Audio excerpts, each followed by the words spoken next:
messieurs, bonsoir et bienvenue sur la ELTV, votre chaîne.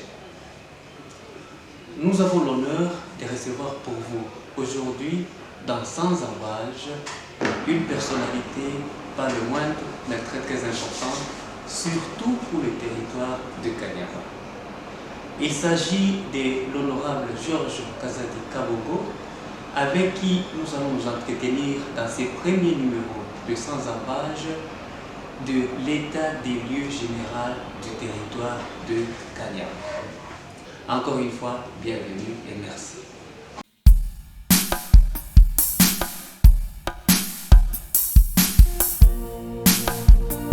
Bonsoir. Bonsoir. Bienvenue sur ELTV dans son premier numéro qui vous fait l'honneur de vous recevoir pour parler du territoire de Kanyama. Merci. Des primes abord, Excellence, nous voulons savoir comment est-ce que vous vous portez. Je me porte très bien. Nous sommes en pleine vacances parlementaires. Tout va bien. D'accord. Et c'est la première curiosité, vous êtes en pleine vacances parlementaires. Au lieu que vous soyez à Kanyama, nous vous retrouvons à Kinshasa. Votre base, qu'est-ce qu'elle va en dire? Qu'est-ce qu'elle va en passer? Non. Tous les programmes marchent tels que prévu. Et d'ailleurs, ce matin, je viens d'expédier plusieurs matériels que j'avais prévus pour essayer de soutenir la zone de santé 2 de Moite Kayembe. C'est ce qui m'a fait traîner un peu ici. Ce n'est qu'aujourd'hui que la société Service qui s'occupe de transport a accepté de réceptionner. Et je pense que d'ici jeudi, ça sera déjà en Bougimar. Et maintenant, moi, je suis libre, je peux me rendre là. D'accord. Alors, honorable, notre émission s'intitule Sans Embâche, c'est-à-dire sans contour, sans cache-cache, donc vérité noire sur blanc. Tout à fait. Les territoires de Kanyama, qui est votre base, qui est votre circonscription électorale, comment est-ce qu'il se porte au jour d'aujourd'hui? Allez vous dire qu'il se porte bien, ça serait considéré comme un insulte contre la population de Kanyama. Puisque cette population traverse des situations très difficiles. Il n'y a pas d'électricité, il n'y a pas d'eau, l'hôpital presque inexistant, ce n'est que les bâtiments, les femmes à peine, ils accouchent même par terre, les routes impraticables. Donc, bref, je peux vous dire que je ne pourrais pas dire ici que la population de Kanyama, le territoire de Kanyama se porte bien. D'accord, honorable. Vous venez de pingler là deux sujets qui sont très importants parce qu'un territoire, pour son développement, il a nécessairement besoin du courant électrique. Vous venez de nous dire tout à l'heure que Kanyama n'a pas du courant électrique, Kanyama n'a pas de l'eau potable. Ça fait combien de temps que cela existe? Oh non, mais avec que la SNEL qui avait doté Kanyama des groupes électrogènes d'une centaine de kVA qui alimentait, mais malheureusement, même le transport de cette énergie, les poteaux comme les câbles ont été volés, donc n'existent pas. Je me demandais, ça fait combien de temps? Mais ça fait plus de 20 ans qu'ils n'ont jamais vu l'électricité dans ces territoires de Kanyama. Cette situation honorable, vous en êtes consciente? Est-ce que vous qui êtes la voix autorisée de la population de Kanyama, avez-vous transmis toutes ces réalités négatives vis-à-vis des autorités, vis-à-vis des décideurs, pour qu'ils puissent se charger sur cette situation de Kanyama? Très bien. Moi-même, les vacances parlementaires de 2021, au mois d'août, j'étais à Kanyama. Je suis descendu aux installations de la SNEL, là où se trouvent les derniers groupes électrogènes. Et à peine ça peut démarrer. J'ai trouvé qu'il y avait un citerne avec 10 000 litres de gasoil pour alimenter ce groupe électrogène. Mais le type qui est nommé là-bas, il n'a jamais voulu accepté de vivre à Kanyama. Il est toujours soit à Lubumbashi. Lorsque je suis revenu ici, je suis allé voir le ministre des Ressources hydrauliques. Il a convoqué le directeur général de la SNEL. Ils ont envoyé les gens sur place et ils m'ont fait le rapport, j'ai des documents, pour dire qu'il y a seulement un seul groupe qui peut marcher. Alors, le ministre a pris la décision, les obligeant d'aller à Kanyama, d'alimenter, de commencer, puisqu'il y a même, vous savez, un citerne qui contient 10 000 litres de gazole, mais non utilisé. Donc, vous voyez, c'est la mauvaise foi. Il n'y a pas longtemps, j'étais parti voir le ministre pour lui dire que mais ces gens n'ont jamais été à Kanyama. Il les a encore convoqués, ils ont promis que non, d'ici le mois de septembre, nos techniciens de Lubumbashi vont descendre à Kanyama. Moi, je ne les laisserai pas tranquilles. Sinon, je serai obligé pendant la session de septembre de faire une question orale avec débat contre le ministre à propos de cette situation qui se passe à Kanyama avec l'électricité. Puisqu'il y a les groupes électrogènes. Il y en avait 4. Un est en bon état. Il y a 10 000 litres de mazout capables de faire fonctionner ce groupe électrogène. J'ai vérifié le transport de l'électricité. Tout a été arrangé.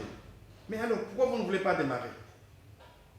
Donc, je crois que ce que je peux dire à la population qui sont en train de me suivre, si la promesse qui m'a été donnée par le ministre, d'ici le mois de septembre, rien n'est fait, je dois initier une question orale avec débat à l'Assemblée nationale, d'abord en commençant par Kanyama, mais je sais que plusieurs territoires sont dans les mêmes conditions.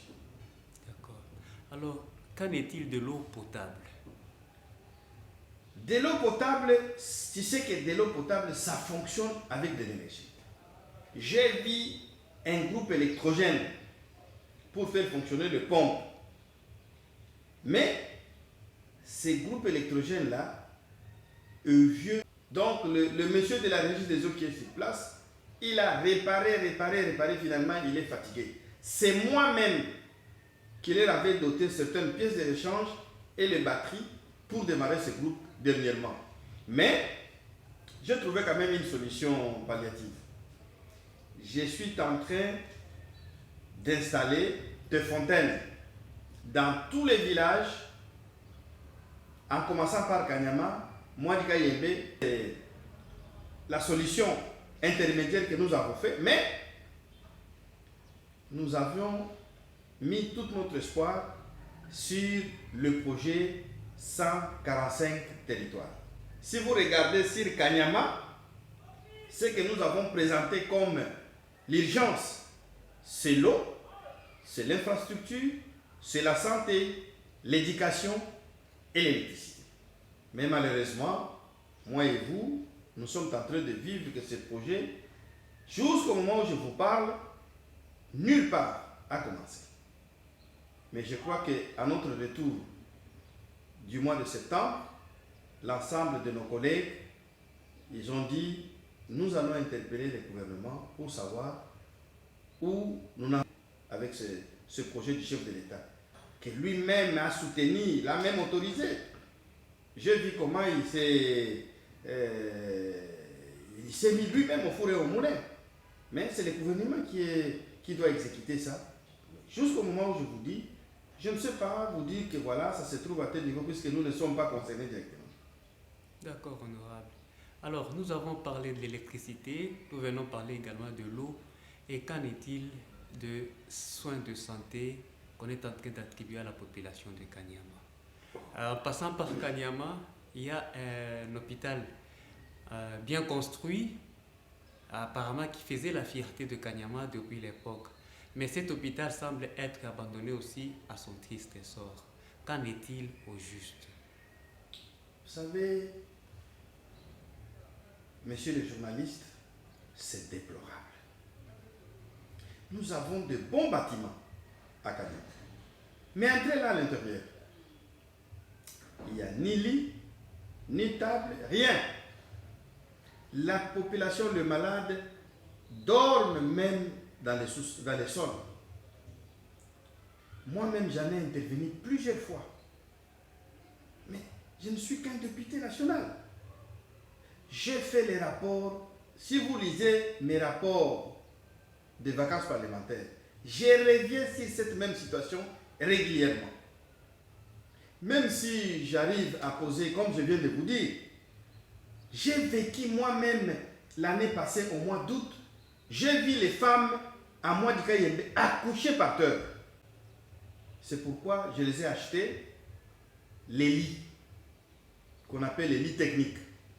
C'est-à-dire, les femmes doivent quand même accoucher convenablement. Je viens de les acheter de matelas. Après avoir accouché avec son enfant, ils doivent dormir sur un bon lit en attendant qu'on puisse la libérer. Mais là, ce sont des députés qui interviennent. Mais nous n'avons pas cessé, nous ne nous fatiguons pas à toquer à la porte du gouvernement pour leur présenter ce qu'ils peuvent faire, même d'une façon intermédiaire, puisque c'est la misère la plus totale, noire, que vous n'avez jamais vue. Et si les gens arrivent à se vivre, ce n'est que par la volonté de Dieu.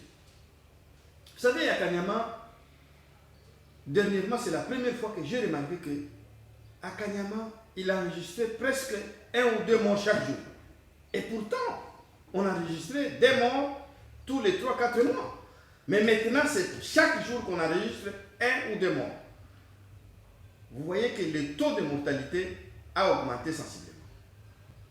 Donc, encore une fois de plus, à ce qui concerne la santé, c'est médiocre. Mais nous avons de bons bâtiments. Les bâtiments de l'hôpital général de référence de Kanyama sont en train de sous-loger la CENI. Êtes-vous au courant de cette situation? Je suis au courant. J'étais là moi-même, j'ai trouvé le bureau de la CENI qui occupe du côté clinique. Oui. Pourquoi on peut tolérer cette histoire? Parce que la CENI pouvait être un pourvoyeur de fonds s'il louait une maison à Kanyama. Le peu d'argent qu'ils vont entrer, ça sera toujours à l'intérêt et au bénéfice de la population de Kanyama. Mais quand ils sont allés se sous-loger dans l'enceinte de bâtiment de l'hôpital, à quoi est-ce que ça rime? Bon, vous voyez la bassesse. Regarde la bassesse à quel niveau nous sommes arrivés. Et dans mon rapport que j'ai fait au ministère de la Santé, j'ai fait allusion à ça. Qu'une partie de l'hôpital est transformée comme un dépôt de la CENI. Est-ce que vraiment c'est sérieux ça? Est-ce que c'est du sérieux? Donc, monsieur le journaliste, c'est pourquoi je vous ai dit, allez vous dire que tout va bien à Kanyama, c'est un insulte contre la population. Vous venez tout droit comme si on avait raisonné ensemble. Je dois, après les vacances parlementaires, dans mon rapport, et je vais écrire à la CENI, Kanyama, vous savez, il y a une partie de la ville, il y a 2 bâtiments vides où ce n'est même pas occupé. La CENI peut aller louer un bâtiment là-bas et l'occuper, faire tout ce qu'ils veulent, mais quitter dans le bâtiment de l'hôpital, là où il y a des malades. D'un côté, on voit par la fenêtre, c'est la CENI qui allume les groupes, qui fait des bêtises. Et entre-temps, de l'autre côté, ce sont des gens en train de se battre avec la mort. Donc, je vais faire ce travail-là. Pas seulement je vais mentionner ça dans mon rapport parlementaire, mais je vais écrire expressément pour protester et leur demander d'être dans les jeux au plus vite que possible. C'est-à-dire, Kanyama ne manque pas les endroits. Il y a des bâtiments un peu partout, même de l'État, qu'il peut occuper et travailler convenablement qu'aller cracher sur la santé des paisibles citoyens. D'accord, honorable. On va faire un petit tour en arrière. Depuis toujours, Kanyama, ici chez nous dans le pays, est connu comme un des greniers principaux de la province du Katanga et même du Kasaï, et depuis l'époque de Belge. Aujourd'hui, c'est à peine que Kanyama parvient même à nourrir sa propre population. Aujourd'hui, qu'est-ce qu'il en est?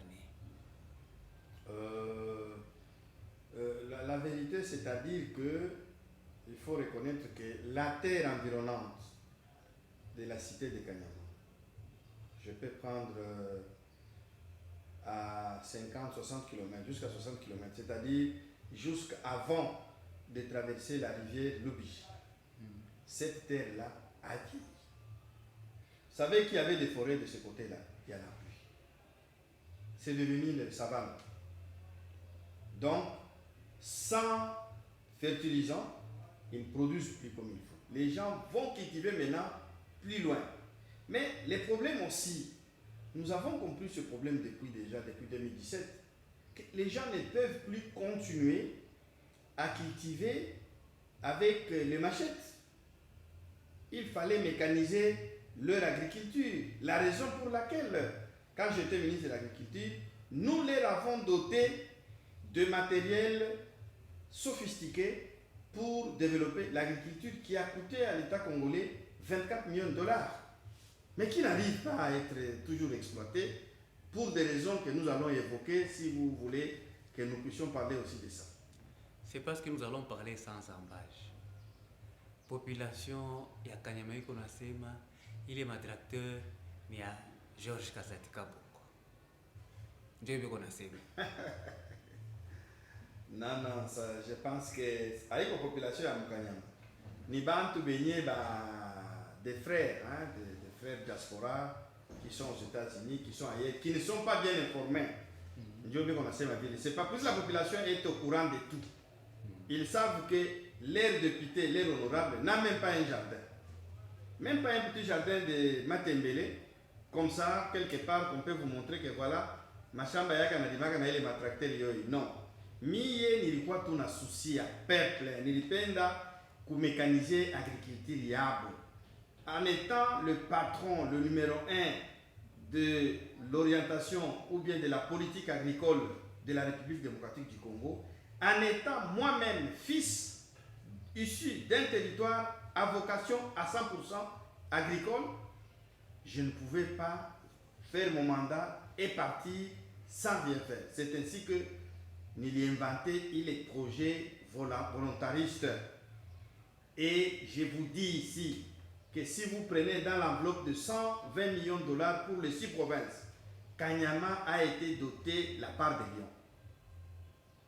On a eu vile banasemaka avant ya kwenda kutosha kaliani kenyeko muricho ya mwenzako, commencez d'abord par vous-même. C'est ce que j'avais fait. Kanyama mulipeleka ngapi honorable? Haina mambo ya kufuchika. Nous, 24 millions de dollars. Tous les matériels là a coûté 24 millions de dollars. Okay. Il n'y avait pas seulement pour l'agriculture, mais il y avait aussi le génie civil pour faire l'ouverture des routes de cette agricole. Et je me suis battu pour qu'aucun de tracteur ou machine soit volé en cours de route. Tout est arrivé à Kanyama. Si vous allez à Sakadiambula, c'est vraiment déplorable ce malheureux. Utakuta, les usines qui ont été en train d'être construites. Vous allez trouver les conteneurs pleins de machines. Est en train de rouiller là-bas. Les machines pour les minoteries, l'industrie. Pour faire les produits finis sur place, pas travailler, prendre les maïs, les amener, je ne sais pas, en Boujima et aller moudre là-bas. Non. Vous pouvez aller, nous pouvons partir avec vous, vous allez prendre, mais désolé, malheureusement, vous trouverez des mines, vous trouverez des conteneurs là-bas avec des machines en train de rouiller. D'accord. Honorable, nous avons beaucoup de frères qui nous suivent aux États-Unis, au Canada, en Europe, partout en soi PVA. Akili kandirimikuyaka njumu créé. Murianza Dje doit créer les projets PVA. Oui, c'est-à-dire, lorsque je suis devenu ministre de l'Agriculture en 2017, au mois d'avril, j'ai quand même pensé d'aller chez lui. Je suis allé là-bas avec les FAO. Comment vous ne pouvez pas aider les battus à mon cagnon, ni agriculteur, à mon industrie moulée, à mon minerai, diamant, or, ni cuivre, à une mais vous êtes ici au Congo pour soutenir le gouvernement de la République à développer l'agriculture. Ils ont accepté. Nous sommes descendus et nous avons fait, on a distribué librement, gratuitement, les kits agricoles. Ça s'est fait au grand jour, moi le stade de Kalombo. Vous connaissez ce stade-là? Oui. C'est là où nous nous sommes rassemblés et moi-même qui a commencé à distribuer. Et par après, à partir de là, l'idée m'est arrivée en tête. Vous connaissez bien que chez nous, vers les années 70, 80, tu crois qu'on a battu les colons ou bien entrepreneurs. C'était de riches de l'époque. Ils ont trouvé les richesses dans l'agriculture. Moi, je dis, ce qui manque à ces gens, c'est mécaniser leur agriculture. Je peux fabriquer aussi des colons. Voilà l'idée là où c'est arrivé. Et quand je suis venu ici, j'ai confectionné le projet que j'ai présenté au gouvernement, je l'ai défendu convenablement au Conseil des ministres, et le président de la République de l'époque et le gouvernement ont accepté, ils m'ont donné le feu vert. Maintenant, il fallait trouver le financement. L'État n'a pas l'argent. C'était pendant les préparatifs des élections de 2018. J'ai demandé, est-ce que je peux prêter l'argent? Ils m'ont autorisé. C'est comme ça qu'ensemble avec la Banque centrale et l'Ecobank, c'est une banque qui est ici, l'Ecobank a accepté, mais il a exigé les garanties de l'État. C'était quoi? C'était une lettre de crédit stand-by de la Banque centrale. La Banque centrale nous a donné cette lettre de crédit que nous avons donnée à l'Ecobank, et l'Ecobank a accepté de payer notre fournisseur. Le fournisseur est là, nous sommes allés avec lui jusqu'aux États-Unis, à John Deere, à Chicago, et tous les matériels, partout où nous les avons dispatchés, c'est arrivé. À Luozi, dans les Congo central, c'est arrivé. Ici à Mongata, c'est arrivé. Kwadi, dans les Kasaï oriental, c'est arrivé. Le Bondaï, dans les Kasaï central, c'est arrivé. Kanyama, dans les Olomami, il est efficace. Ruzizi, dans le sud Kivu, il est efficace. Alors, peut-être la question, vous allez me poser, mais pourquoi tout ça, ça ne marche pas? C'est pas moi. Puisqu'à partir du mois d'avril 2019, je ne suis plus devenu ministre. Je suis parti au Parlement. Les politiciens qui ont la manette de conduite des affaires de l'État ont préféré mettre quelqu'un d'autre à cet endroit, et lui, il en a fait ce qu'il voulait. Bref, rien n'a marché. Au jour d'aujourd'hui, il est matériel yote, iko kukanyama, iko naishi, iko na fonctionner, iko na fani. Parce que vous êtes la voie autorisée.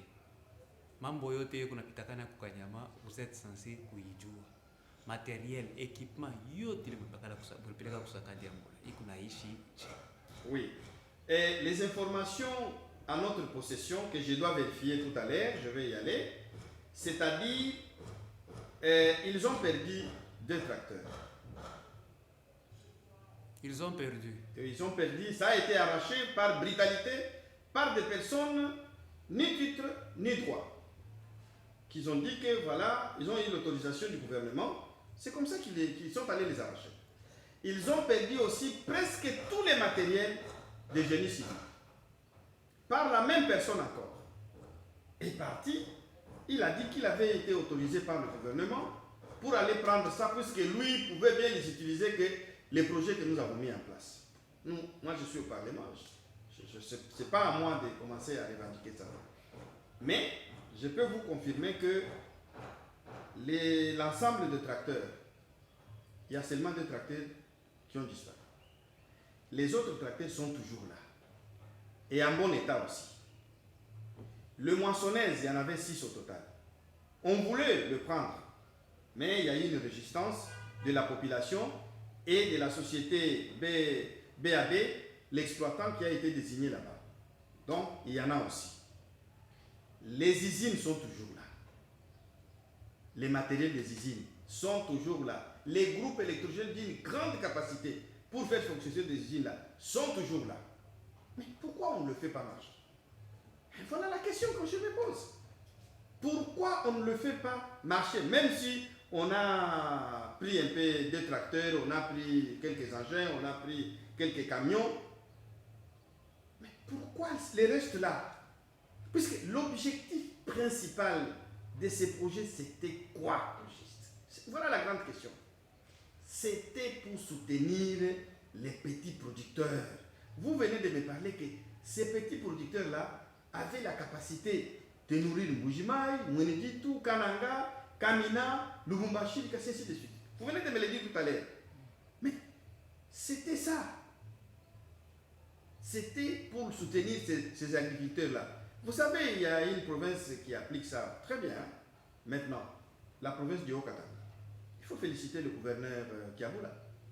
Puisque lui, tous les agriculteurs, il leur donne le moyen. Il leur donne le tracteur, le semence, les fertilisants. C'est aux récoltes qu'ils vont rétrocéder à la ville les 30% de leur production. C'est pourquoi vous voyez là-bas, quelqu'un qui vient déposer 30% de sa production, vous voyez des comptes, des remorques et des remorques qui amènent des produits, des maïs, qui est stocké. Je crois que vous n'entendez plus cette histoire de la Zambie. Oui. C'est inexistant. C'est la meilleure politique de Kiaboula, qui a appliqué à la lettre le projet, la vision du président de la République. Et aujourd'hui, ça produit. Et pourquoi Kanyama Centre? Ah, voilà le problème. J'ai déjà écrit, sinon je peux vous sortir ici, les correspondances avec des accusés de réception. Le président de la République, le premier ministre, le gouvernement, moi je n'arrive pas à comprendre. Je n'arrive pas à comprendre. KCCP continue à évoluer de son côté. Ce n'est pas un problème. Kanyama, il a de vastes terrains, là où il faut cultiver, même aujourd'hui. J'en appelle à tous les investisseurs qui veulent investir dans le secteur agricole. Nous avons suffisamment de la terre, fertile d'ailleurs, où on peut le mettre et il peut cultiver et nourrir la République. Pourquoi pas ne pas exporter? Il y a une entreprise qui était censée soutenir BAB dans la fourniture des intrants, ainsi de suite. Ça doit être DEM quelque chose comme ça. Du fameux Belge là, Pierre de Monroe, quelque chose. Non, Philippe de Monroe. Philippe de Monroe, oui. Il paraît que cette entreprise n'a pas fourni l'essentiel pour permettre à ce que BAB puisse fonctionner normalement. Êtes-vous au courant de cette situation? Non. Je ne pense pas. Pourquoi on ne l'arrête pas? Quelqu'un qui a perçu l'argent et il ne donne pas ce qui est l'engagement. Non, ce n'est pas vrai. Cette société, c'est cette société qui était notre fournisseur.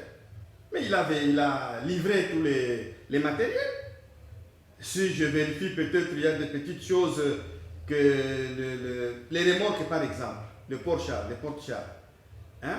C'est tout simplement puisqu'il ne sait pas le transporter jusqu'à Kanyama, puisque la plupart des ponts qui sont tout au long du chemin de fer jusqu'à Lumbashi sont ouverts.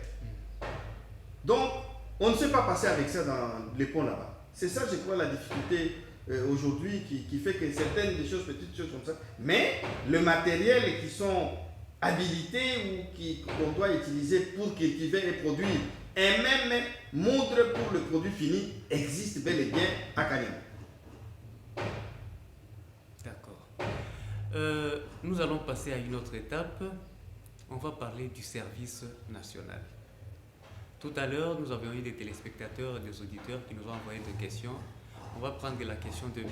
Jean Oumba des États-Unis qui a demandé de savoir est-ce que Minji Ilebekonarima Kukanyama, on ne peut pas encore aller vendre ça par exemple à Kamina, Kabongo, ainsi de suite, qu'aller vendre ça à Mbushima et consorts. Ça, c'était sa première préoccupation.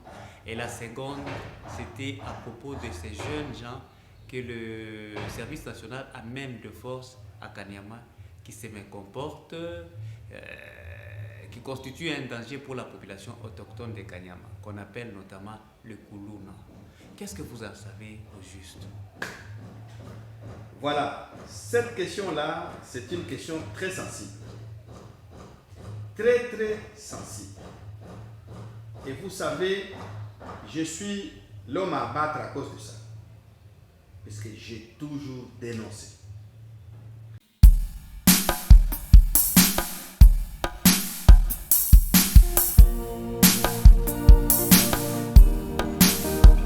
Apporter le développement du pays, mais en commençant par Kanyama. Nous voulons bien. Mais la manière dont l'objectif principal de ces services nationaux a été détourné, c'est ce que nous dénonçons. KCC, c'est notre Gécamine. Depuis que nous sommes enfants, KCC employait presque, je peux dire, 90% de la population. Mais aujourd'hui, ce n'est pas le cas. Kanyama ne bénéficie de rien. J'ai vu quelqu'un qui a écrit dans les réseaux sociaux que Kanyama, c'est le plus grand bénéficiaire. Il est plus grand bénéficiaire en quoi? Vous venez de le démontrer tout à l'heure que le maïs cultivé à KCC va nourrir d'autres personnes ailleurs. Et on pense que nos amis qui sont en train de me suivre de diaspora, qui sont en Europe comme en dehors de Kanyama, doivent comprendre que ça fait partie de mon combat. Puisque KCC s'occupait à faire quelques actions à caractère social à l'hôpital de référence, général de référence de Kanyama. KCC s'occupait à poser quelques actes à caractère social dans le secteur de l'éducation. KCC s'occupait à chaque fois sur ce qui concerne l'infrastructure. Les routes là que vous voyez, même en pleine cité de Kanyama là, c'est KCC qui venait raser, qui arrangeait le terrassier pour conduire de l'eau. Mais c'est fini.